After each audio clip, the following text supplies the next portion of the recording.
আমার মনে হতো যে ওখানে কি হচ্ছে, ওটা কি আমি নিজের চোখে দেখতাম, বুঝতামও। মানে আপনার সামনেই ঘটনাগুলো হ্যাঁ, ঘটতো? ঘটতো। আমি দেখতাম দূর থেকে, মানে বোঝার চেষ্টা করতাম যে এটা কি হচ্ছে।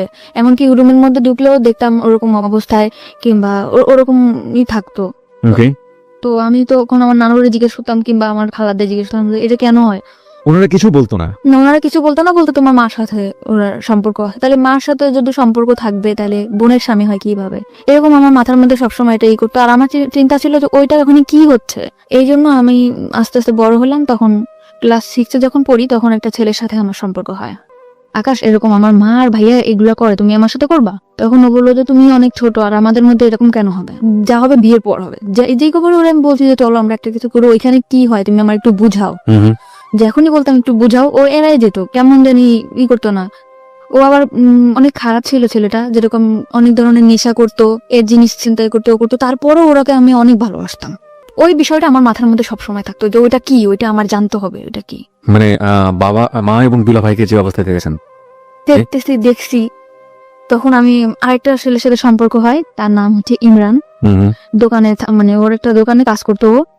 ওকে স্কুলে যাইতে আসতাম, ওখানে ওর সাথে আমার রিলেশন হয়। তখন আমি ওকে বললাম যে একটা কিছু করি, তো বলতো কি যে বিয়ে করতে হবে। তাহলে আমি যদি বিয়ে করতে চাই চলো। আমার সবসময় ধারণা ছিল যদি বিয়ের পরে এই জিনিসটা হয়, তাহলে ইমরানটা আমি যেভাবে হোক বিয়ে করবো। প্রতিটি অপরাধ এবং ভুল দাঁড়িয়ে থাকে গোপন কিছু ঘটনার উপর। আমরা সেই গোপনকে আনতে চাই সবার সামনে। দূরত্ব ছিল এরকম যে আমার মারে ততটা বেশি পছন্দ করতাম না, কারণ তার একটা সমস্যা ছিল কি, সে আমার বোনের যে হাজবেন্ড ছিল তার সাথে একটা ফিজিক্যাল রিলেশন ছিল। মেমোরি নেই না, আপনার? আমার ছোটবেলা থেকে কোনো মনে ছিল না। শুধু এটাই মনে পড়ে যে আমার মার সাথে আমার বেশি দূরত্ব ছিল একটা কারণেই। আপনার বোনের বিয়ে হয়েছিল মানে কত বছর বয়সে? বোনের বিয়ে হয়েছিল কত বছর বয়সে এটা বলতে পারবো না, কিন্তু ওর বিয়ে ছিল ক্লাস 3 তে থাকতে। ক্লাস 3 তে থাকতে আপনার বোনের বিয়ে হয়েছিল? মানে কিভাবে এটা পসিবল? এই- আপনি কি জেনেছেন পুরো স্টোরিটা আমাদেরকে একটু বলেন তো। আমি পুরো ক্লিয়ার হয়েছে মানুষের কাছ থেকে যে আমার যে বোনের হাজবেন্ড ছিল, ওনার সাথে আমার মায়ের একটা ফিজিক্যাল রিলেশন ছিল। এটা আপনি মানুষের কাছ থেকে শুনতেন? কার কার কাছ থেকে শুনতেন? এটা আমার নানুর কাছ থেকে শুনতাম, আচ্ছা। আমার খালাদের কাছ থেকে শুনতাম। আমরা তো আমার নানুদের ফ্যামিলিতে বড় হয়েছি, আমার দাদা বাড়ি বরিশাল। আপনার সামনে কিভাবে বলতো তারা? আমি জিজ্ঞাসা করতাম যে কি জিজ্ঞাসা তার করতেন? ভাইয়া এরকম কেন করে। মার ভাইয়া এরকম কেন করে? হ্যাঁ, তখন আমারে বলতো যে তোর ভাইয়ার সাথে তোর মার সম্পর্ক আছে, প্রেম আছে। এইগুলো কারা বলতো? আমার খালা বলতো, নানু বলতো, মামিরা বলতো, এরা বলতো। তখন আমি বলতাম যে প্রেম কি জিনিস। তখন আমি ছোট ছিলাম, আমি ততটা হয়তো বা বুঝতাম না। ওকে। তো তখন আমি সবসময় চেষ্টা, যখন আপনি এগুলো শুনতেন, আপনি তো অনেক ছোট ছিলেন, আপনার ভেতরে ফিলটা কি হতো? আমার মনে হতো যে ওখানে কি হচ্ছে, ওইটা কি আমি নিজের চোখে দেখতাম, বুঝতামও। মানে আপনার সামনেই ঘটনাগুলো হ্যাঁ, ঘটতো? ঘটতো। আমি দেখতাম দূর থেকে, মানে বোঝার চেষ্টা করতাম যে এটা কি হচ্ছে। এমনকি রুমের মধ্যে ঢুকলেও দেখতাম ওরকম অবস্থায়, কিংবা ওরকমই থাকতো। ওকে। তো আমি তো তখন আমার নানুরে জিজ্ঞেস করতাম, কিংবা আমার খালাদের জিজ্ঞেস করতাম যে এটা কেন হয়। ওনারা কিছু বলতো না? না, ওনারা কিছু বলতো না, বলতো তোমার মার সাথে ওনার সম্পর্ক আছে। তাহলে মার সাথে যদি সম্পর্ক থাকবে, তাহলে বোনের স্বামী হয় কিভাবে? এরকম আমার মাথার মধ্যে সবসময় এটাই করতো। আর আমার চিন্তা ছিল যে ওইটা ওখানে কি হচ্ছে। এই জন্য আমি আস্তে আস্তে বড় হলাম, তখন ক্লাস 6 এ যখন পড়ি, তখন একটা ছেলের সাথে আমার সম্পর্ক হয়। এগুলো নিয়ে আপনি আপনার মাকে কখনো জিজ্ঞেস করেন? আমি মা, মাকে কখনো জিজ্ঞাসা করিনি। আপনার মা কি জানতো যে আপনি আপনি এটা দেখছেন? হ্যাঁ, আমার মা জানতো আমি দেখছি, এবং আমার ফ্যামিলি সবাই জানতো, আমার বাবা এভরিবডি নোজ ইট। সবাই জানতো। জানার পরেও বিষয়গুলো নিয়ে কোনো কথা হতো না, কোনো ধরনের কোনো ঝামেলা হতো না আমাদের ফ্যামিলিতে? পুরো ফ্যামিলি তারপরেই ডিপেন্ড করতো কার উপর?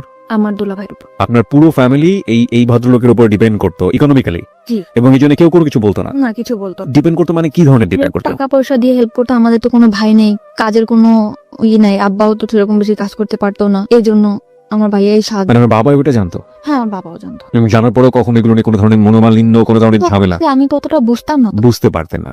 মাকে নিয়ে আপনার প্রাথমিক পর্যায়ের প্রথম মেমোরিটাই হচ্ছে এরকম একটা জিনিস আপনার চোখে পড়া। আজকের এই স্টোরিটা খুবই খুবই খুবই গুরুত্বপূর্ণ প্রিয় শ্রোতা, এবং যেটা হয়তো সমাজের অন্য কোনো লাখো মানুষের মধ্যে ওর গল্পটা মিলে যাবে না, কিন্তু একটা সন্তানের জন্য অনভিপ্রেত কোনো ঘটনা তার জীবনে কতটা ছাপ ফেলে এবং এটা শেষ পর্যন্ত কোথায় গিয়ে কি দাঁড়ায়। আমাদের সামাজিক মানসিকতার জায়গাতে আমরা যে সোশ্যাল সাইকিয়াট্রিক যে ব্যাপারগুলো আমাদের চারপাশে ঘটে যায়, সেগুলো গণমাধ্যমে খুবই কম আসে।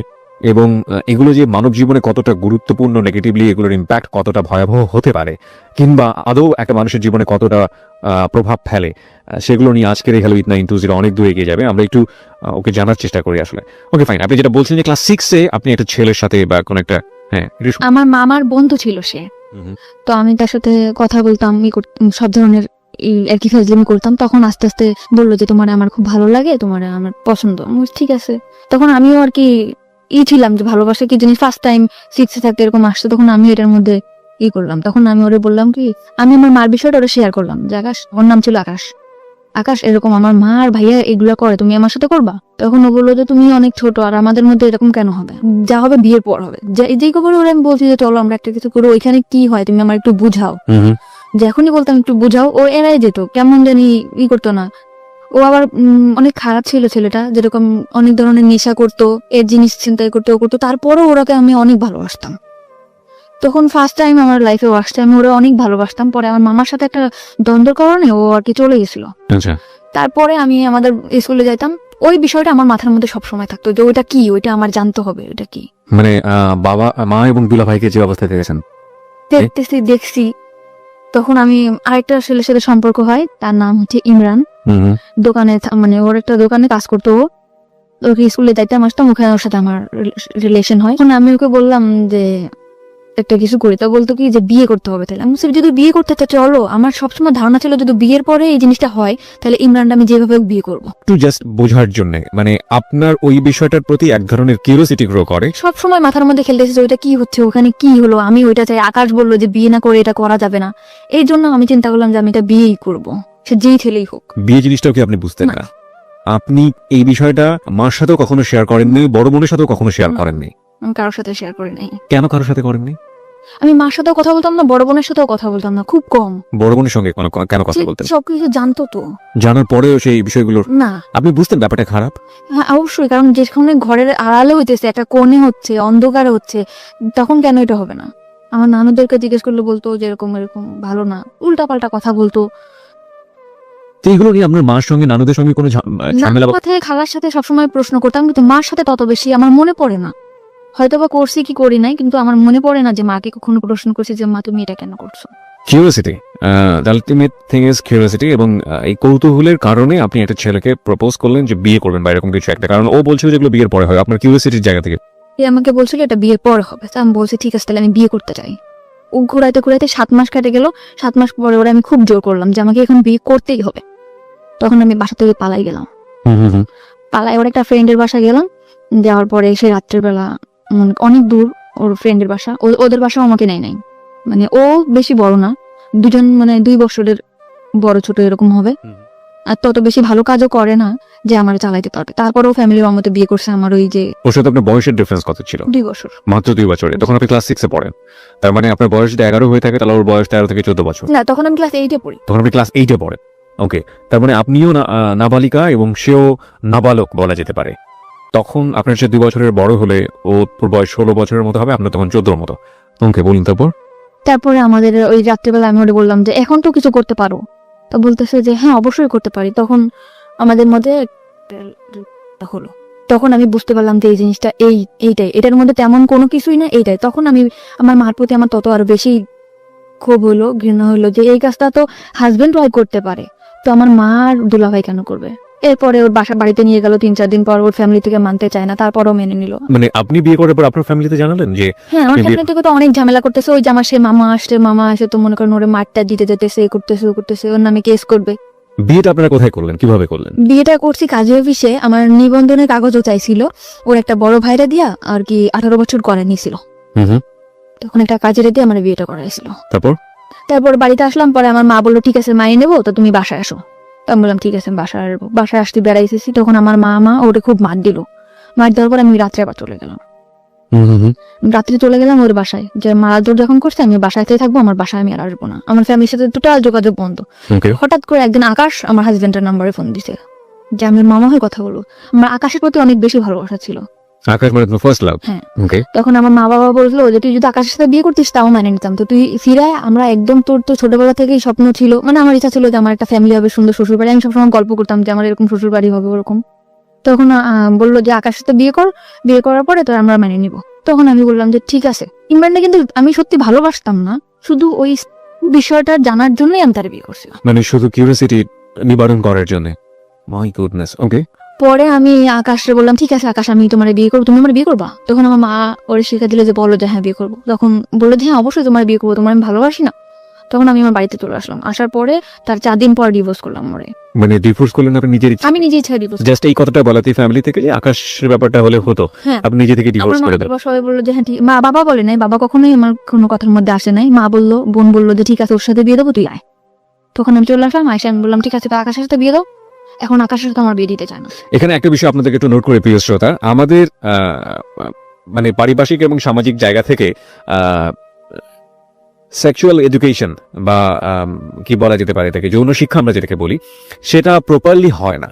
কারণ আমাদের সোসাইটিতে এটাকে ট্যাবু মনে করা হয় এবং এটা একটা গোপন বিষয়। এটাকে নিয়ে কথাবার্তা বলা সন্তানদের সামনে কিংবা এই বিষয়টা নিয়ে এইভাবে ওপেনলি একটা কথা হতে পারে, এই বিষয়গুলো আমাদের সমাজের চোখে ভালোভাবে দেখা হয় না।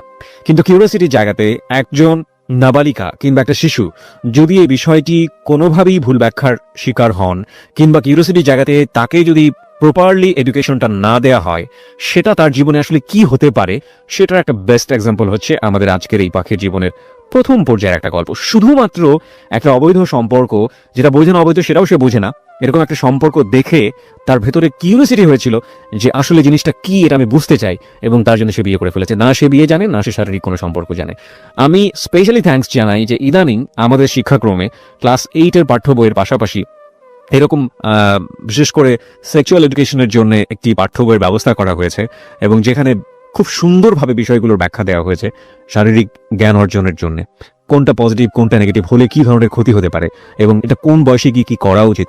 আমার মনে হয় এটা আমাদের বিশেষ করে এই ধরনের ঘটনা থেকে অনেকখানি বাচ্চাদেরকে দূরে রাখবে। তবে দিস ইজ রিয়েলি টাফ, কারণ যেই ব্যারিয়ারটা আমরা ভাঙার চেষ্টা করছি, এতদিন যে ধরনের একটা অবয়ের মধ্যে ছিলাম, এগুলো নিয়ে কথা বলা যায় না, এগুলো নিয়ে কথা বলা পাপ, এগুলো নিয়ে কথা বলা অন্যায়, এবং এই ধরনের ব্যাপারে ছেলেমেয়েদেরকে সামনে নিয়ে আসা, ছেলেমেয়েদের এই কিউরিওসিটিগুলো নিবারণ করা বা ওদের এইসব বিষয়ে কিউরিওসিটি দেখলে ওদেরকে দমিয়ে দেয়া, এই বিষয়গুলো মারাত্মক রকম ভাবে টাফ করে দিবে আমাদের এই বিষয়টাকে। কিন্তু আমার মনে হয় যে যদি পজিটিভ কোনো রেজাল্ট আমরা পাই এবং পাওয়ার সম্ভাবনা যেহেতু আছে, সুতরাং এই জিনিসগুলোকে পজিটিভলি ছেলেমেয়েদের সামনে আনা উচিত। কোনটা ভালো কোনটা মন্দ সেটা তাদেরকে ক্লিয়ার করে বুঝিয়ে দেওয়া উচিত। নইলে গোপনে নিভৃতে এই ধরনের অসংখ্য ঘটনা সমাজে ঘটে যাচ্ছে যেগুলো আমরা কখনো ফোকাস করি না এবং অনেক সময় জীবনটাকে হেল করে দিতে পারে। বাই দ্য ওয়ে, আমরা ফিরছি আবার আপনার জীবনের গল্পে। তারপর আপনি ডিভোর্স করলেন এবং আপনাকে বললো যে না বিয়ে দেবে না। তখন আমার ফ্যামিলি থেকে বললো ওকে বিয়ে দেওয়ার মতো ছেলে হলো, ও এরকম খারাপ কাজ করে, চুরি করে, এটা করে ওটা করে, ওর সাথে বিয়ে দেবো না। তখন আমি বললাম তোমরা তো নিয়ে আসলে, আর আকাশ সাথে আমি অনেক ভালোবাসি। তখন আকাশে বললাম, আকাশ বললো তুমি আমার সাথে পালাই যাবা, মানে ফোনে বললো। তা আমি বলছি ঠিক আছে আমি তোমার সাথে পালাই যাবো। তো ওর সাথে আমি পালাই যাওয়ার জন্য পুরো প্রস্তুত। পরে আমি ওর সাথে পালাই গেছি। যাওয়ার পরে 3 দিন ওর একটা ফ্রেন্ডের বাসায় নিয়ে আমাকে রাখছে, বলছে যে বিয়ে করি নাই, বিয়ে করবো। তখন একটা কাগজ আমার কাছে নিয়ে আসছে, এনে বলতেছে এটা কোর্ট ম্যারেজ করতে হবে, তুমি এটার মধ্যে সাইন করো। তখন আমি ওটার মধ্যে সাইন করছি। হাজবেন্ড ওয়াইফ যেভাবে থাকে ওইভাবে থাকার জন্য পুরো প্রিপারেশন নিছি, বাসা নিছি, এরকম থাকবো। তখন ওর আরেকটা মামা ছিল, মানে আমার মামারই বন্ধু এরা, তার নাম ছিল সুমন। তখন ওসে বলে তুমি যে এরকম বাসা টাসা নিছো, ওর সাথে কি তোমার বিয়ে হয়েছে? আমি বলছি হ্যাঁ। কয়েক ওইটা বিয়ের কাগজ না, এটা তোমার সাথে 1 বছরের কন্ট্যাক্ট ম্যারেজ করবে বলে বিয়ে করছে। মানে 1 বছরের কন্ট্যাক্ট ম্যারেজ করেছেন? ওকে। আমি তখন ওইটাও বুঝি না যে কন্ট্যাক্ট ম্যারেজ আসলে কি। আমি বলছি আমার কাগজটা দেখেন, আমি পড়তে পারবো। তখন আমার ও কাগজটা আকাশও দেখেন, আকাশ নিখোঁজ। যে এখন ওর সুমন আমার বললোই কথা, তখন আকাশ নিখোঁজ। কিন্তু আকাশের প্ল্যান ছিল ওইটা যে মামা, আমার আগে যে মামা ছিল তার সাথে তার দ্বন্দ্ব ছিল, এই জন্য সে আমার বিয়ে করবে কিংবা একটা ইসের মধ্যে রাখবে, কিন্তু সেও আমার ভালোবাসতো না। কিন্তু আমি ভাবতাম যে একটা সংসার হবে, আকাশ আমার ভালোবাসা, আকাশের সাথে আমি ভালোভাবে থাকতে পারবো। সেভাবে হলো না। তো তখন আমার সুমন মামা ফোন দিল মা বাবারে। মা বাবা বললো যে ঠিক আছে ওরে নিয়ে আসো। জিনেদা ছিলাম আমরা, ইয়ান থেকে খুলনা নিয়ে আসলো। খুলনা নিয়ে যাওয়ার পরে আমার মা বললো যে ঠিক আছে যা হয় হয়েছে, এরকম ভাবে থাকো। এরকম করে পরে আমার ঢাকাতে চলে আসলাম। আমার বোন আর দোলাভাইও ঢাকাতে থাকতো, তখন চাকরি হয়েছিল আমার বোনের। তো থাকতো মিরপুরে, আমি ওর বাসায় থাকতাম, টুকটাক বাসার কাজ টাজ করতাম, থাকতাম এবার। তার 2 বছর পরে তখন আমার লেখাপড়া একদম বন্ধ। মানে কোন ক্লাসে থাকা অবস্থায়? 8 ক্লাস 8-এ থাকা অবস্থায় আপনার লেখাপড়া বন্ধ। এইসব ঘটনা ঘটার পরে পরপর 2টো বিয়ে। ওকে। পরে আমাকে করলো 2 বছর পরে আমার ফ্যামিলি থেকে একটা ছেলে দেখলো। আচ্ছা। ফ্যামিলি থেকে ছেলে দেখার পরে আমি 2 বছর মধ্যে ঢাকাতেও থাকতাম, খুলনাতেও থাকতাম। পরে আমাকে আনলো বাড়িতে, দেখালো, ছেলে একবার দেখেই পছন্দ করলো, 1 সপ্তাহের মধ্যে বিয়ে। ওকে প্রিয় শ্রোতা, আমরা এই জায়গাটায় ছোট একটা বিরতি নিতে চাই। আপনারা সবাই শুনছেন close up presence hello 8920 ABC radio FM 89.2 এ। আমি আরজি কিবরিয়া রয়েছে আপনার সঙ্গে, এবং আজকে পাখি তার জীবনের গল্প বলার জন্য আমাদের স্টুডিওতে। পাখিকে দেখার জন্য, কিছু বলার জন্য, ওর সাথে যোগাযোগ করার জন্য আপনারা আমাদের ফেসবুকে কানেক্টেড হতে পারেন। আমাদের ফেসবুকের ঠিকানা হচ্ছে www.facebook.com/abcradiofm89.2। এছাড়াও আপনি চলে আসতে পারেন আমার ফেসবুক পেজে। আমার ফেসবুকের ঠিকানা হচ্ছে facebook.com/kibria.rj, KEBRIA, স্পেলিংটা হচ্ছে KEBRIA.RJ।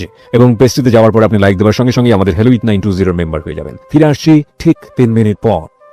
Close up presence hello 8920। Close up, the closure the better.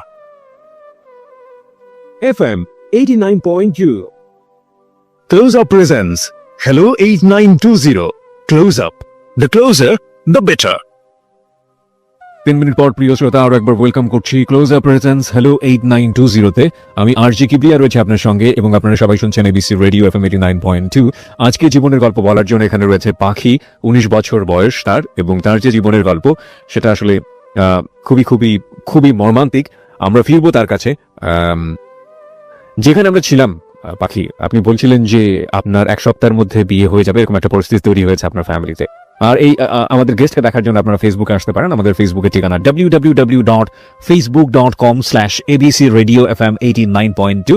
এছাড়াও আপনি চলে আসতে পারেন আমার ফেসবুক পেজে। আমার ফেসবুকের ঠিকানা হচ্ছে facebook.com/kibria.rj, KEBRIA, স্পেলিংটা হচ্ছে KEBRIA.RJ।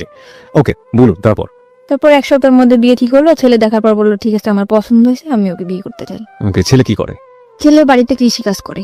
তা আমিও বললাম যে ঠিক আছে, ফ্যামিলি থেকে যখন দিতেছে আমি বিয়ে করব। বাবা বাড়ি ঘর সব দেখে আসলো, বিয়ের দিনও পড়লো, হয়েও গেছে। তার বাড়িতে গেছে, মানে হয়েছে কি, তার বাড়িতে গেছে, তার চাচার যে ঘরটা আছে সেই ঘরটা দেখাইছে, তার চাচার বাড়িটা দেখাইছে। মানে যখন ঘর বাড়ি দেখাবে তখন তুই চাচার বাড়িটা দিয়ে গেছে? আচ্ছা, তার যে মূল বাসা সেটা সে দেখাই নাই। আচ্ছা। তা আমাকে, আমিও বুঝতে পারি নাই। বিয়ের পরে আমাকে উঠাইছে একটা ভাঙা ঘরের ভিতরে। ঘরটা একদম হেলে পড়ে যাবে, উপরে টালি, নিচে আছে বেড়া আছে। আমি আমার হাজবেন্ডকে জিজ্ঞেস করলাম যে আপনাদের এটা কেন? তখন বললো কি চাচার বাড়ি আর আমার বাড়ি কি এক না? তখন আমি বললাম চাচার বাড়ি আর তোমার বাড়ি এক তো সেটা তো কথা না। আমার তো ঘর যেটা, আমার যে ঘরটা আমি থাকবো সেই ঘরটা যদি ভালো না হয় আমি কেমনে থাকবো? এই ঘরটা তো এখনই আমার শরীরে পড়ে যাবে। আমি বলবো পড়বে না, সব ঠিক হয়ে যাবে, আমার জায়গা জমি আছে, বিক্রি করবো। তো তখন আমি মানে নিলাম চুপচাপ যে যা হোক হয়েছে, জীবন তো অনেক ভুল হয়েছে। আর আমি ম্যারিড পার্সন ছিলাম, সে আনম্যারিড ছেলে। এটা সে জানতো? তার কাছে বলা হয়েছে এটা? তাকে কিন্তু বিয়ের আগে জিজ্ঞেস করা হয়েছে যে আপনি কি ম্যারিড পার্সন? সে বলছে যে না, আমি ম্যারিড পার্সন না। এবং আপনার সম্পর্কে বলা হয়েছে যে? আমি নিজে তাকে বলছি যে আমি দুটো বিয়ে করেছি, আমি এরকম রিলেশন করে 2টা বিয়ে করছি। এবং কি কারণে বিয়ে করেছি কথা কারণটা বলেনি কখন? তো বলছি যে আমি রিলেশন করে বিয়ে করছি। দুটো বিয়ে করেছি? হ্যাঁ, সেটা শুনেই আমার প্রতি হয়েছে যে বিয়ের সাথে কোনো ব্যাপার না, আপনারা দেখে আমার খুব ভালো লাগছে। ওকে। তারপর আমরা আমার বাবার বাড়ি বেড়াতে আসলাম। বেড়াতে আসার পরে এইভাবে দিন যায়। তারপর আমি শহরে তো মানুষ হয়েছি, তারপরও আমি অনেক কিছু মিস করতাম যে এই জিনিসটা নাই, সংসারে এই জিনিসটা নাই। অনেক কষ্ট দিন যেত আমার। তার আর কোনো ভাই বোন ছিল না, সে একটাই ছেলে। ওকে। এখন আস্তে আস্তে আমার হাজবেন্ডের মধ্যে দেখতাম পরিবর্তন। কি পরিবর্তন? সে ফোনে কথা বলে, গ্রামের ছেলে তাও ফোনে কথা। কি ব্যাপার, তুমি কার সাথে কথা বলো? বলি কথা। তারপর আমি জানতে পারলাম, অনেক ভাবে জানতে পারলাম, চেষ্টা করে প্রায় 2-3 মাস পর জানতে পারলাম সে আগে একটা বিয়ে করছিল। সে আমার কাছে মাপটা এসে যে আমি বিয়ে করছি, তুমি মাপ করে দাও, আমি তোমার বলতে পারি না। আমি বিয়ের আগে তো আমি আপনাকে জিজ্ঞেস করছিলাম, আপনি আমাকে কেন বলেন নাই? ওকে। পরে বলতেছে তোমাকে আমার এত ভালো লাগছে যে তোমার কথা যদি আমি বলতাম তাহলে হয়তো তুমি বিয়েটা রাজি হতো না। আচ্ছা। তখন আমি বললাম যে ঠিক আছে, যা গেছে, আপনি ওই মেয়ের সাথে যোগাযোগ করেন না, আমি করবো না। ওকে। তারপরও মেয়েটার সাথে যোগাযোগ করে। তখন আমি বললাম খুলনাতেই রাখবো না, তোমাকে আমি নিয়ে চলে যাবো ঢাকাতেই। ঢাকা আসতে গেলে কিছু টাকা লাগবে, কিন্তু আমার বিয়ের মধ্যে কোনো কিছু দেয় নাই। শাড়ি গয়না যা দেওয়া লাগে, গয়নাঘাটি কিছু দেয় না, এমনি শাড়ি, চুড়ি, লিপস্টিক এটা যা দেওয়া লাগে দিছে। এখন একটা রুলি দিছিল স্বর্ণের। তো আমি মারে বললাম যে মা, এই রুলিটা আমরা বেশ বন্ধক রাখি, এখন ক্যাশ টাকা তো আমার কাছে কিছু নেই, বন্ধক রাখা আমি টাকাটা নিয়ে দিই, তুমি ও পরে চাকরি করে যখন টাকা ছাড়া যাবে তখন। তো আমি বললো যে ঠিক আছে চল বন্ধক রাখতে যাই। বন্ধক যখন রাখতে গেছি তখন আঙ্কেল আমারে বলে তুমি কি দুষ্টামি করতে আসছো আমার সাথে? কোন আঙ্কেল? মানে জুয়েলারির যে আঙ্কেল। ওকে। বলছি কেন আঙ্কেল? বলতেছে যে অবশ্যই তুমি এটা এমনিটি স্বর্ণ রিয়াই না, তুমি বলতেছো এটা স্বর্ণের। আমি বলছি কেন, এটা আমার বিয়েতে দিছে, এটা কেন এমনিটি স্বর্ণ হবে? এটা স্বর্ণের পানিতে ধোয়া, এটা 6 মাস পর কালার যাবে। তখন আমি আমার হাজবেন্ডের ফোন দিলাম যে তুমি আমাদের মানে টাউন আছে, টাউনে আসো, তখন দোকানে নিয়ে গেলাম, যেটা কি এটা তো স্বর্ণের না। তো বলতেছে কে বলছে স্বর্ণের না, অন্য দোকানে চলো। তুমি কোন দোকানে যাবা স্বর্ণপটির মধ্যে? পরে ওর যে দোকানে যাইতেছে সেই দোকানে একই কথা। তখন ও মানে ওর ঘাম বের হয়ে গেছে পুরা। পরে বলতেছে কি যে মাফ করে দাও, তোমার খুশি করার জন্য এটা বলছে। তাও আমি মাফ করে দিছি ওরে। আমার ফ্যামিলি থেকে মোটে রাজি না যে এরকম এখন থেকে এই ছেলে এরকম করতেছে, তার ভবিষ্যতে সে কি করবে। তখন আমি তারপরও ঢাকাতে নিয়ে আসলাম, নিয়ে আমার বোনের কাছে রেখে গেলাম, ভাইয়া ওর একটা চাকরি দিয়ে দে। ওরা চাকরি দিল। ওর আগরাতে চাকরি হতে গেলে রক্তের গ্রুপ পরীক্ষা করতে হয়, গ্রুপ পরীক্ষা করাইলো, টাকা পয়সা যা লাগে সব ভাইয়া দিল, ম্যাচ ঠিক করে দিল। ভাইয়া মানে আপনার দুলা ভাই? সেই দুলা ভাই। ওকে। মানে আমাদের ফ্যামিলিতে সে খুব কেয়ার করে। তারপরে চাকরি দেওয়ার পরে চাকরি থাকলো আমার টাকা পয়সা দেয় না। ভাইয়ার শুধু একই কমপ্লেন যে ও নাকি ফোনে কথা বলে। আমি বলছি ফোনে তো আমার সাথেও কথা বলে। তারপর আমার ভাইয়া বললো যে ঠিক আছে তুই ওর ঢাকাতে চলে। তখন আপনি কোথায় ছিলেন? আমি আমার মার বাড়িতে ছিলাম, খুলনাতে ছিলেন? জি। তখন আমি ঢাকাতে চলে আসলাম, ভাইয়ার বাসায় থাকতাম। ও ছুটি সেটা পাইলে আসতো, ভাইয়ার বাসায় থাকতাম, করতাম। তারপরে আমি বললাম যে ঠিক আছে, ভাইয়ার বাসা তো মানে গেস্ট যে রুমটা, ড্রয়িং রুমটা যেটারে বলে, ওইটা তো ভাইয়াদের ছুপা নাই, ওটা তো খালি আসতো, ওখানে আমরা একটা পর্দাটা নাই, ওখানেই আমরা সংসার করা শুরু করি। বললো ঠিক আছে। আমাদের মানে ওর রুম নেওয়ার মতো এত বেশি টাকা বেতন পাইতো না, মাত্র 7,000 টাকা বেতন পাইতো। তখন ভাইয়া বললো ঠিক আছে, এই কয় টাকা বেতন পাই তো আর বাইরে থাকা সম্ভব না, তো তোরা আমাদের এখানেই থাক, খাওয়া থাকা পাবো 3,000 টাকা দিবি তোরা দুইজনে। তো শুধু খাওয়া থাকা, এছাড়া আমি যে তার ওয়াইফ, একটা কোনো কসমেটিক বা কোনো ড্রেস এগুলা কিছুই দেয় না। তখন আমার বোন বলে যে আমার বোনটা ভালোভাবেই মানুষ হয়েছে, তো তুমি এরকম ওরে কিছু দেও না কেন? বলে এটা আমাদের ফ্যামিলির ব্যাপার। তা আমি বললাম ব্যাপার ঠিক আছে, তুই কিছু বলিস না। ভাইয়া তখন আমার ড্রেস যা লাগে দেয়। 7,000 টাকাতে স্যালারি পাইতো, 3,000 টাকা বোনটা দেওয়ার পরে যে কটা টাকা তো বাড়ি পাঠাই দিত। মানে ও বাড়িতে অনেক দেনা ছিল। আচ্ছা আচ্ছা। তো আমি বলতাম যে কবে শেষ হবে, আর আমাদের ঢাকায় আসতে আমরা কি আজীবন ঢাকাতে থাকবো? তোমার বাড়িতে একটা ঘর নাই, ঘর এরকম টুকটাক আর কি ঝগড়া হতো প্রায়। হাজবেন্ড ওয়াইফ যেটা ভালোবাসে এটা কখনো আমি পাইতাম না। আচ্ছা। সবসময় মানে চিন্তা করতে কি এত চিন্তা করো তুমি চিন্তা করে তো কোনো কিছু বের করতেই পারো না। তখন আমার দুলাভাইরে বললাম ভাইয়া আমার একটা চাকরির ব্যবস্থা করে দাও। তো বললো যে এই তো তুই পাস করিস না, এই যে পরীক্ষা দিয়ে পর চলে আসছিস, কি চাকরি দিব? তো ভাইয়ারা সবসময় বলতাম যে একটা চাকরি দিয়ে দাও, একটা চাকরি দিয়ে দাও। তখন ও যে কোম্পানিতে চাকরি করে, ফরেনার কোম্পানিতে, ওর একটা ম্যাডাম ছিল। তো ওই ম্যাডামটা বাচ্চা কাচ্চা হইতো না, তার হাজবেন্ডও বাইরে থাকতো, সেখানে একা থাকতো। তা আমারে তার কাছে রেখে আসছিল, মাসে 5,000 টাকা স্যালারি দিবে, অল টাইম তার সাথে থাকতে হবে। ওকে। তো এরকম আমি থাকতাম। তখন আমার হাজবেন্ড ডাইরেক্টলি বলতেছে বাসায় কাজে দিছে নেই করছেন, কিন্তু আমি বাসায় কাজ করতাম না, শুধু তার সাথে থাকতাম। সাথে থেকে আপনার কাজটা কি ছিল? তার যেরকম ল্যাপটপটা ক্যারি করা? হ্যাঁ, এটা আমি নিতাম, কিংবা হাতে কোনো পার্স আছে এটা আমি নিয়ে ওনার সাথে সাথে থাকতাম, কারণ ওনার একা একা থাকতে পারতো না। উনি যেখানে যেত আমাকে নিয়ে যেত, আমাকে বেশ বলতো যে আমার বোন। ওনারা ইংরেজিতে কি বলতো আমি জানি না, আমার খুব সুন্দর সুন্দর ড্রেস কিনে দিত, এই যে ওনার সাথে যেটা পরে আমি বেরোতে পারতাম, ওকে। এরকম করে ওনার মতো করে উনি রাখতো। তখন আমার হাজবেন্ডের আমার ভাইয়ের সাথে অনেক অশান্তি করলো। তখন আমার ভাইয়া বললো ঠিক আছে তোমার চাকরি করতে হবে না, তুমি চলে যাও। তখন আমি বললাম যে ঠিক আছে আমি চাকরি করবো না। তখন আমি বলতাম যে আমার কোনো কাজও করতে দিলা না, তোমার হেল্প করবো তাও তুমি করতে দিলা না। আমি তাই কিন্তু হেল্প করতাম। আমি যে 5,000 টাকা পাইতাম তার থেকে 2,000 টাকা ওরে আমি দিতাম, আর 3,000 টাকা আমি রাখতাম। আচ্ছা। তখন আমার হাজবেন্ড বলতো যে কি এমন কাজ করতাম, মানুষের বাসায় কাজ করতাম, এরকম করে বলতো। তো আমি বলতাম এসব কথা বলবো না, আমি কি কাজ করি তুমি জানতা না। কিন্তু ওই যে ফরেনার ছিল উনি বলতো তুমি আমার সাথে 1 বছর যদি থাকো তোমার লাইফটা পুরো আমি ওকে করে দিয়ে যাবো। তখন চলে আসছি যখন বাসায়, রান্না বান্না করে খাই দেয় এরকম করে। আমার হাজবেন্ড করে কি ওই মেয়ের সাথে যোগাযোগ করে, আগের ওয়াইফের সাথে। আচ্ছা। তখন আমি বললাম যে তুমি এরকম কেন তার সাথে কথা বলো? বলে যে তার সাথে কথা বলি কে বলছে? এরকম বহুবার আমি হাতে নাতে ধরছি, তারপরে সে স্বীকারই করে না। তারপরে আমার সাথে অনেক ঝামেলা করে, ঝগড়া করে, এই করে। পরে আমি বলছি যে তুমি যদি এরকম করে থাকো তার সাথে তুমি থাকো, আমার সাথে কোনো যোগাযোগ করে তার সাথে থাকো, যাও। এক কথা বলার সাথে সে তার কাপড় চোপড় নিয়ে আমার ভাত থেকে নেমে চলে গেছে। ওকে। যাওয়ার পরে এটা মেসেজ উঠছে, তখন আমি ফোন দিয়ে আমার ফোন রিসিভ করো না, বলে কি তুমি যদি আমার সাথে আসতে চাও তাহলে এখন আসো। আমি আমার ফ্যামিলির বললাম আমি কি করবো, তোমরা দেখে শুনে বিয়ে দিছো, সে প্রথম থেকে এরকম করতেছে, আমি কি করবো এখন? বলে তার সাথে তুমি কোথাও যাবো না, তুমি তোমার ভাইয়ের বাসায় থাকো। তখন আমি আমার ভাইয়ের কাছে, বোনের কাছে থাকতে লাগলাম। আমার প্রথম 2-1 দিন, 4-5 দিন, 1 মাস 2 মাস ফোন দিছে, পরে আমার কোনো ফোন দিত না। ওকে। তখন আমার ভাইয়ার বলার পরে ভাইয়ার ইটফোর্স সিকিউরিটি সার্ভিসটা আসছে, ওখানে যোগাযোগ করে আমার একটা চাকরি নিল লেডিস সিকিউরিটি গার্ডে। তারপরে ওখানে আমি চাকরি করলাম 1 বছর মতো। 1 বছরের মধ্যে আমি কারোর সাথে মিশতাম না। আমি অফিস বাসা অফিস, ঢাকার শহর মানে এই সময় হাজবেন্ডের সাথে কোনো সম্পর্ক না। নেই বা ডিভোর্স হয়নি? না, ওকে। ঢাকার শহর সম্বন্ধে আমার কোনো ধারণাই নেই। বোরকা পরতাম, বেশ বাসা থেকে যেরকম বড় বড় জামা পরতাম, গ্রামে থেকে যেরকম আসতাম ওরকমই ছিলাম। 1 বছর পরে আমার ওই যেখানে চাকরি করতাম ওইখানে একটা ল্যান্ড ওনার ছিল, ল্যান্ড ওনার? ওখান থেকে আমার সে অফার করে তার সাথে, মানে ওই বিল্ডিং এর ল্যান্ড ওনার? ওকে। ওই ল্যান্ড ওনার আমার প্রপোজ করে যে মানে বিভিন্ন ভাবে, তুমি দেখতে অনেক সুন্দর, তোমার লুকিংটা অনেক সেক্সি, তোমার দেখতে খুব ভালো লাগে। পরিচয়টা হলো কিভাবে? মানে উনি আসে যায়, আমি সালাম করি যে স্যার আসসালামু আলাইকুম, আবার লিফটটা আমি ধরে দেই, উনি উঠে, ল্যান্ড ওনার যেহেতু, আবার আসলে ওনার হাতে যদি কিছু থাকে ওটা আমি ক্যারি করি, তো এই জন্য উনি আমার মানে ডাকলো যে তুমি একটু উপরে আসো, 13 তলায় আসো। আমি গেছি জি স্যার। পরে বলতেছে তোমার লুকিংটা অনেক সুন্দর, তোমার আমার খুব ভালো লাগে, তুমি আমার সাথে করবা, একদম ডাইরেক্ট। তখন আমি বললাম স্যার আপনি কি বললেন, এটা আমি আপনার সম্মান করি, তারপর আপনি এভাবে বলতে পারেন না। বাই দ্য ওয়ে, এখানে একটু মানে মানে I am really really confuse. যেহেতু আপনি মোটামুটি একটা আইন শৃঙ্খলা রক্ষাকারী এরকম একটা বেসরকারি প্রতিষ্ঠানেই কাজ করতেন, সেখানে ওনার তো একটু ভয়ে ডর কিছু করা উচিত ছিল। মানে উনি ডিরেক্ট এইভাবে ডেকে নিবেন, আপনার অ্যাটিটিউডের মধ্যে কোনো কিছু কি ছিল এরকম যে কারণে ও আমি সবসময় অনেক রুড ছিলাম, আমার সাথে কেউ কথা বলতেও সাহস পেত না। আমরা যে কটা মেয়ে ছিলাম আমাদের সাথে কোনো ছেলেরাও কথা বলতো না, আমাদের যে ছেলে গার্ডগুলো ছিল সেও কথা বলতো না। পরে আমি বললাম স্যার আপনি কি জাস্ট তোমার আমি দেখলাম যে তুমি তোমার জায়গায় কেমন অনেস্ট। ওনার কথাটা অনেক তাড়াতাড়ি ফিরাই নিল। তখন বললো কি যে আমার এখানে চাকরি করো, এখানে তো অনেক 13 তলা বিল্ডিং, অনেক ভালো ভালো লোকেরা আসে, তো তুমি কি কি করো না করো এই জন্য। তা দেখলাম ভালো, তুমি থাকতে পারবা এখানে, 1 বছর হয়েছে, আমি চাই যতদিন এখানে আছে তুমি থাকো। তখন আমি বললাম যে স্যার ঠিক আছে। তখন সে ল্যান্ড ওনার, তার উপর আমি কিছু বলতেও পারি না। তখন আমার যে জুন কমান্ডার ছিল তাকে আমি বললাম স্যার এরকম ভাবে আমার প্রপোজ করছে। কয় তোমার তো কপাল খুলে গেছে। সে কি মেল ছিল না ফিমেল ছিল? ছেলে ছিল। ছেলে, ওকে। তো তুমি যদি একটু সময় তার সাথে করো, আমি তখন ব্যাপারটা যে কি ব্যাপার, আমি এখানে ঢাকা শহরে কাজ করতে আসছি। তখন আমি স্যারে বললাম স্যার আমি যদি কাজ করেই খাবো তাহলে আমি যদি ওরকম করেই খাবো তাহলে তো আমার কাজ করার দরকার আসে না।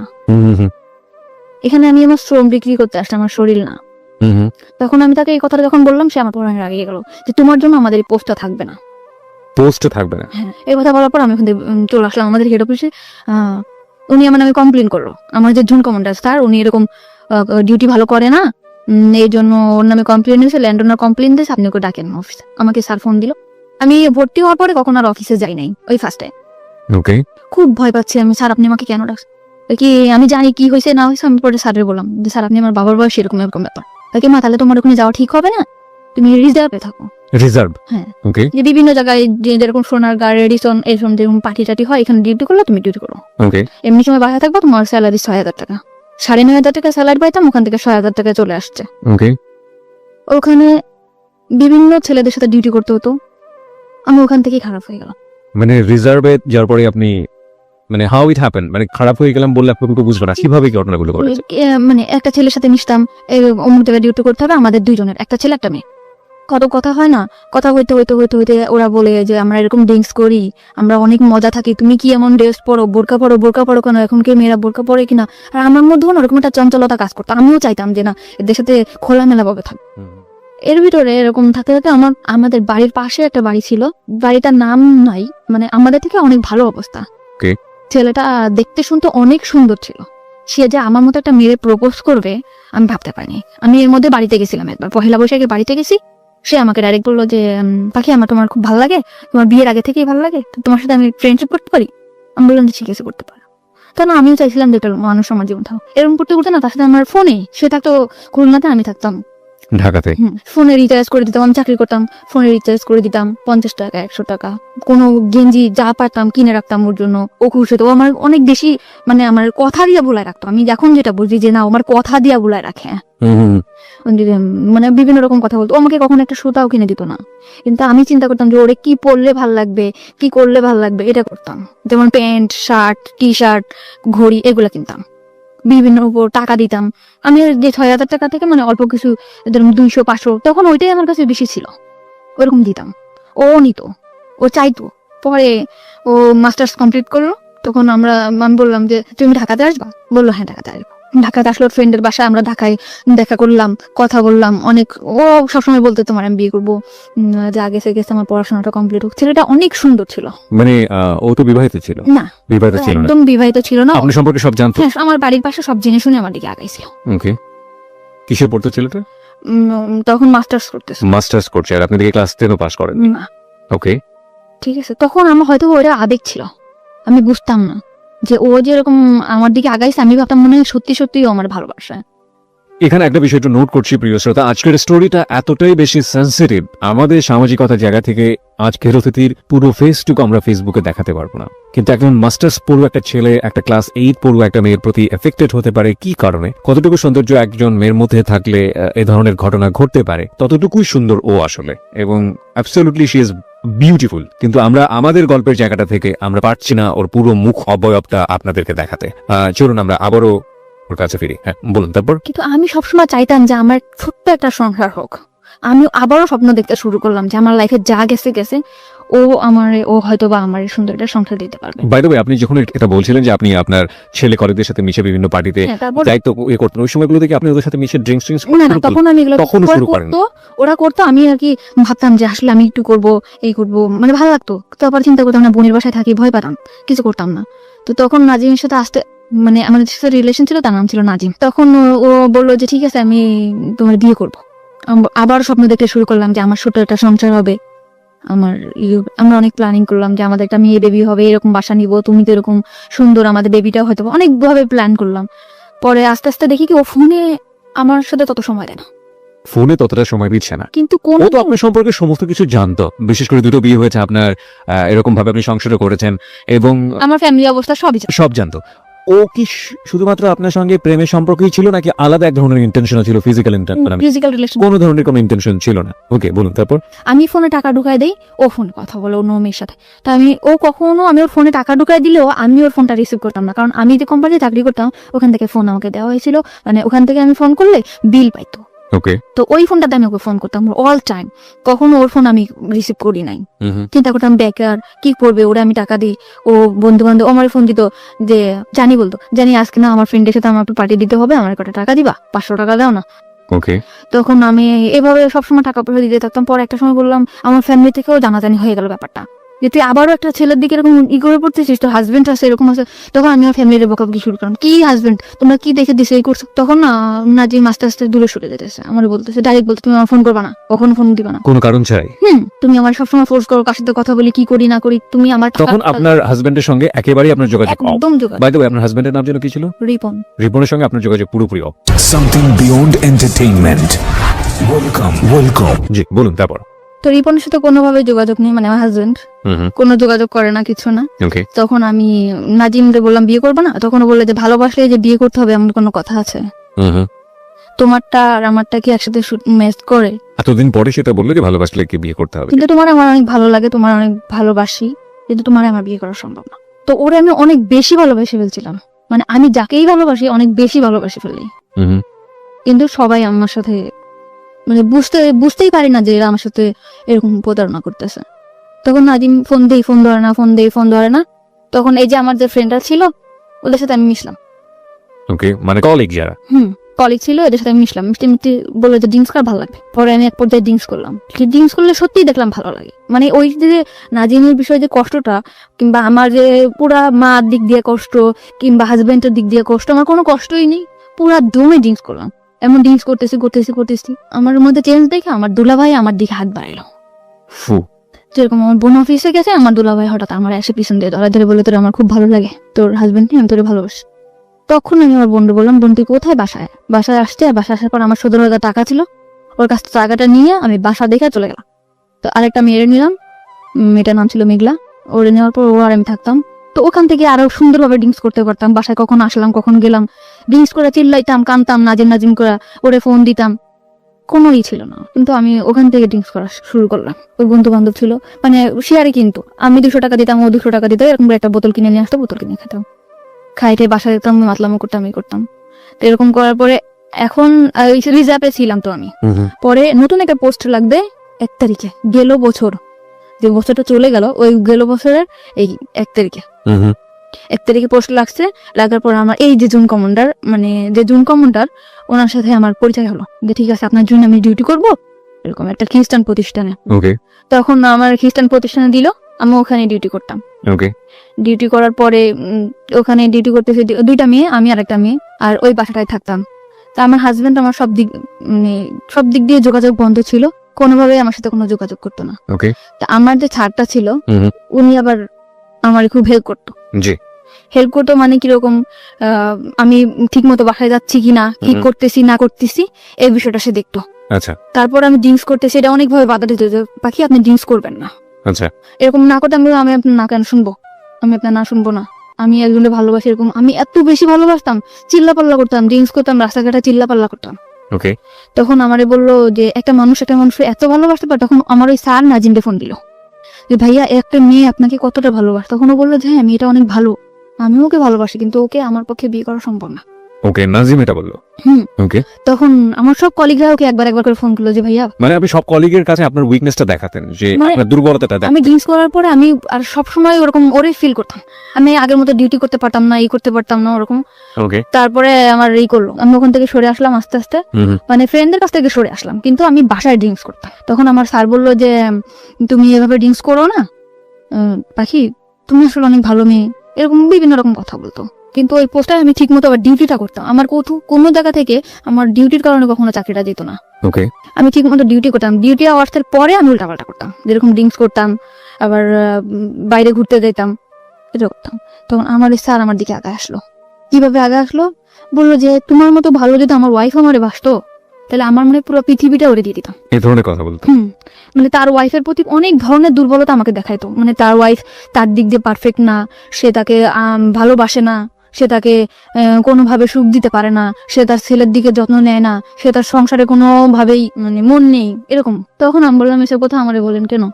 তখন আমার মনের মধ্যে কিন্তু নাজিমই আছে, সে মানে অফিস আওয়ারের পরে আমার নিয়ে ঘুরতে যেত, আমিও যেতাম, আমার ড্রিঙ্কস করে যেত, ঘুরতে যেত, করতো। তখন আমি খুশি ছিলাম, ভালোই ছিলাম। ওকে তারপরে না হইলো, ওনার ওয়াইফ যখন বাড়িতে গেছে, তখন আমি আর উনি একদিন ড্রিঙ্কস করছি। উনি ড্রিঙ্কস করলে কোনো প্রবলেম হয় না, ওকে কিন্তু আমি ড্রিঙ্কস করার পরে আমি মানে পুরো অ্যাবনর্মাল হয়ে যায়। তখন আমি চিন্তা করতাম, মানে আমার সেন্সই থাকতো না, কিন্তু ওই নাজিমকে কল করতাম, নাজিমকে কল করে এটা করতাম ওইটা করতাম, উল্টাপাল্টা চিল্লাপাল্লা করতাম। তো ওনার ওয়াইফ যখন বাড়িতে গেছে, ওনার বাসায় আমাকে নিয়ে গেছে। এটা কি আপনি জানতেন আগে থেকে যে ওর না, বাড়িতে আছে? না, আমি কিছু জানতাম না। আমরা কিন্তু কুড়িল বিশ্বরের একটা বার আছে, ওখানে থেকে ড্রিঙ্কসটা বাইরে এনে ড্রিঙ্কস করছি, এটা জায়গায় বসে ড্রিঙ্কস করার পর আমি অ্যাবনর্মাল হয়ে গেছি। পরে উনি ওনার বাসায় আমাকে নিয়ে গেছে। নিয়ে যাওয়ার পরে সত্যি কথা আমার সেন্স ছিল না, তখন হয়তোবা আমাদের মধ্যে ফিজিক্যাল কোনো রিলেশন আছে, হয়তোবা মানে কি আমি শিওর। ওকে আপনি পরবর্তীতে শিওর হয়েছেন? ওকে হয়েছে তার মানে ড্রিঙ্কস করার অনেক রাত্রেবেলা আমার মানে সেন্স একদম আমি এখানে স্যার, আমি এখানে কেন? তখন বলতেছে কি যে তোমার আমার খুব ভালো লাগে, তোমার সবকিছু পারফেক্ট, আমার ওয়াইফের থেকে তুমি অনেক বেটার, এরকম করে বললো। তখন আমি খুব কাঁদতেছি যে আপনি এটা কি করলেন, আপনার সাথে আমার এটা কেন হলো, এরকম করে। তখন মাইনে নিছি, নেওয়ার পরে না তখন চাকরিটা বাঁচানোর ভয়, তখন ভয় পেতাম কি হয়তো বা চাকরিটা থাকবে না, চাকরি না থাকার ভয়টা কেন ছিল? মানে ফোর্সে চাকরি করতাম, এটা তো কোনো সরকারি চাকরি না, এটা যখন তখন চলে যেতে পারে। আপনি যার কথা বলছেন উনি চাইলে আপনার চাকরি ডিসমিস করে দিতে পারেন। হ্যাঁ, একজন জুন কমান্ডার ছিল, সে চাইলে চাকরি ডিসমিস করতে পারতো, কারণ ফার্স্ট যেখানে চাকরি করতাম উনি কিন্তু তখন আমার নামে কমপ্লেন করার পরে আমার চাকরিটা ওখান থেকে যাওয়ার পরে আমি রিজার্ভে আসছিলাম। ওকে সো আপনার এই ভয়টা কাজ করতো? হ্যাঁ, এইভাবে কাজ করতো, এই যে আমার যদি কোনোভাবে চাকরিটা না যেত। তারপর এরকম যে আমার বিভিন্ন জায়গায় ঘুরতে নিয়ে যেত, বিভিন্ন জিনিস গিফট করতো, কিনে দিত। আপনি এগ্রি করে গেলেন? হ্যাঁ, আমি এগ্রি করে গেলাম যে নাজিমের অ্যাবসেন্টটা কিন্তু সে ঢুকে পড়ছে আমার লাইফে এত দ্রুত। মানে কি বেশ কিছুদিন হয়েছে, 4 মাস এরকম। সে এরকম একটা মানুষ যে সে কিভাবে যেন আমার ক্যাশ করে ফেললো। আর তারা আমি কিন্তু ফার্স্ট টাইমে বলতাম যে আপনার আমি কখনো ভালোবাসবো না, আমি তারা আর বলতাম যে আপনার ওয়াইফ আছে না, এরকম এরকম জিনিস গিফট করবেন, এইভাবে সে অনেক ওয়াইফকে কিভাবে কনভিন্স করতো? হ্যাঁ, সে তার ওয়াইফকে কিন্তু অনেক চেষ্টা করতো, কিন্তু তার ওয়াইফ সেরকম ধরনের ছিল না, অ্যাকর্ডিং টু হিজ ল্যাঙ্গুয়েজ, মানে তার ভাষ্য অনুযায়ী। ওকে তার কথা অনুযায়ী সেরকম ছিল না, সে পারফেক্ট ছিল না, ঠিক আছে। তারপরে এরকম আমার তখন আপনার আগের হাজবেন্ডের সঙ্গে আপনার না, আমার ডিভোর্স হয় নাই, আমার আগের হাজবেন্ডের সাথে আমার ডিভোর্স ছিলই না, আমার হাজবেন্ডের সাথে আমার কোনো যোগাযোগ ছিল না। তারপরে এই করছে এরকম আসতে যেত, আমার ডিউটি আওয়ার্সের পরে তার সাথে আমরা একসাথে ঘুরতে যেতাম, খাইতাম, ঠিক আছে, এরকম ভাবে ছিল। সে এরকম আস্তে আস্তে আমার একদম অনেক কাছে চলে আসলো। সে মনে করেন আমার ডিউটি আওয়ার্সের পরে আমার না দেখলে পাগল হয়ে যেত, যেমনি হোক আমার বোঝাতো।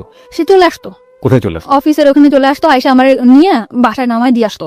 যেহেতু সে একজন অফিসার এবং তার আন্ডারে তো অনেক এমপ্লয়ি কাজ করে, বাকি সবাই বুঝতো না ব্যাপারটা, এবং তার জন্য এটা প্রেস্টিজিয়াস না? দূরে থাকতো অফিস থেকে, মনে করেন এখান থেকে 10-5 মিনিট হাইটে যাওয়া লাগবে, এরকম এতটা দূরে থাকতো সে আমার রিক্সায় যাইতে কষ্ট হবে দেখে সে রেগুলার, একটা ভাঙা রোড ছিল, ওই ভাঙা রোডের রেগুলার আমার জন্য বাইক নিয়ে দাঁড়ায় থাকতো।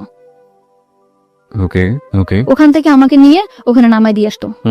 নামাই দিয়ে আসতে এরকম রেগুলার দিয়ে আসতো।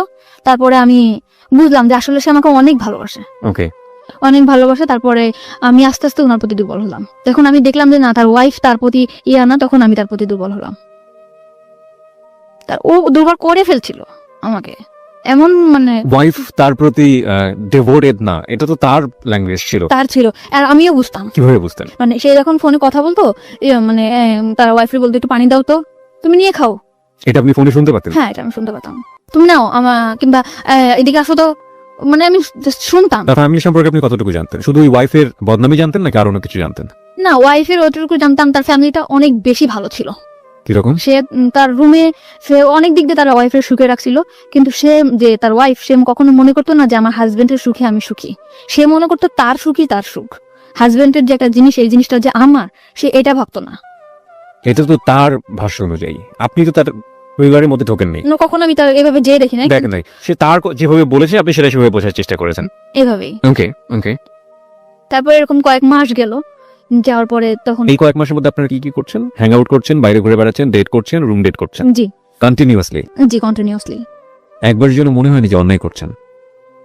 অন্যায় ফার্স্টে মনে হয়েছিল, পরে মনে হলো যে না, আমার লাইফটা কি, আমার তো ওই নোংরা জায়গা থেকে উঠাই নিয়ে আসছে। আমি যে ড্রিঙ্কস করতাম, আজে বাজে ছেলেদের সাথে আমি মিশতাম, আমি যে খারাপ হি অলসো ড্রিঙ্কস, সে তো সে কিন্তু আমার জন্য ড্রিঙ্কস করতো, সে কিন্তু ফার্স্টে করতো না। মানে আপনাকে এখানে থেকে নিয়ে আসার জন্য যে কোনো ভাবেই হোক না কেন, আপনার যে রাস্তায় আছেন সে রাস্তায় আগে পা দিয়েছে, তারপর ওখান থেকে সরিয়ে আসার চেষ্টা। নিশ্চয়ই আমাকে বিভিন্ন ছেলেদের সাথে আমি মিশতাম, বিভিন্ন ছেলেদের সাথে আমি ভালো কোনো ড্রেস পরতাম না, যেরকম জিন্স টপস এগুলো পরতাম। ওকে, জিন্স টপস। ওকে, হ্যাঁ, এইগুলা থেকে সে আমার বাই করছে, ভালো ভালো ড্রেস কিনে দিছে, বড় বড় হাতার জামা বানায় দিছে, যে এগুলা পরো না, খারাপ বলবে মানুষ। মানে আমার মধ্যে একটা চেঞ্জ আনছে সে। আমি যেরকম আগে রাস্তায় বেরোলে মনে হতো যে না, এই ছেলের সাথে দুষ্টামি করবো, কথা বলবো, এরকম আমার আর মনে হয় না। বাই দ্য ওয়ে, আমার একটা প্রশ্ন আছে। ছেলেটা যদি আপনাকে এতটাই ভালোবাসবে, তাহলে প্রথম দিন নিয়ে গিয়ে কেন এই ধরনের শারীরিক সম্পর্ক করলো? সে তো অন্যভাবে আপনাকে প্রপোজ করতে পারতো।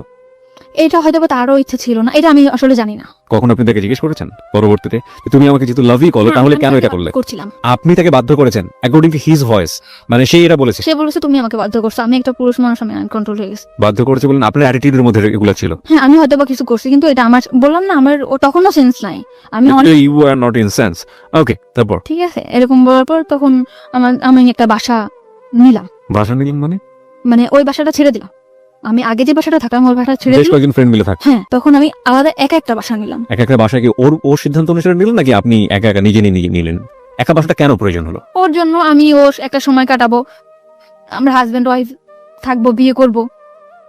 বিয়ে করার কথাও আপনাকে বলেছে? হ্যাঁ, অল টাইম আমারে বলতো, যে আমি পরে বলতাম হ্যাঁ বিয়ে করবো, সমস্যা কি, তুমি আমার ওয়াইফ, সব জায়গা বলতো। ওর কখনো ভয় থাকতো না যে না, আমি একটা জায়গায় বলবো আমার ওয়াইফ, কখনো আমার নিয়ে ঘৃণা করতো না। ও বলতো যে তোমার আমি একটা পচা নর্দমা থেকে ওটা নিয়ে আসি, তুমি আমার কাছে একটা পবিত্র। ও আপনার পাস্ট সম্পর্কে জানতো, অতীত সম্পর্কে জানতো? সব, আমার পুরা ফ্যামিলির ডিটেলসও জানতো, মা বাবা ভাই বোন সব জানার পরেও আমার প্রতি অনেক বেশি দুর্বল হয়েছে। তো এরকম করে সবসময় বলতো, অনেক অনেক লাভ করতাম। বাসা নিলেন কোথায়? বাসা নিলাম অফিসের পাশেই। অফিসের পাশেই? আপনার কলিগরা জানতো যে এই ধরনের সম্পর্কে আপনি ওদের জড়াতেন? পুরোপুরি সিক্রেট ছিল বিষয়টা? হ্যাঁ, পুরোপুরি সিক্রেট। আমার সবাই জানতো আমার হাজবেন্ড আছে, আমার একটা বেবি আছে, বাচ্চা, মেয়ে বাচ্চা, এটা জানতো। আমিও সবসময় ফেস করতাম যে আমার একটা বেবি আছে, মেয়ে, এরকম করে ফেস করতাম। তো ওরকম বাসায় আসতো যাইতো, সবাই জানতো আমার হাজবেন্ড। তো আমাদের মধ্যে না বিয়ে, একটা সময় কাজী অফিসেও নিয়ে গেছে আমাকে। কাজী অফিসে নিয়ে গেল? হ্যাঁ, চলো বিয়ে করবো। গেছি, তখন আমার ডিভোর্স হয় নাই। তখন কাজী অফিস থেকে বললো যে ওনার তো ডিভোর্স হয় নাই, 3 মাস, ডিভোর্স হওয়ার 3 মাস পর বিয়ে করতে হবে।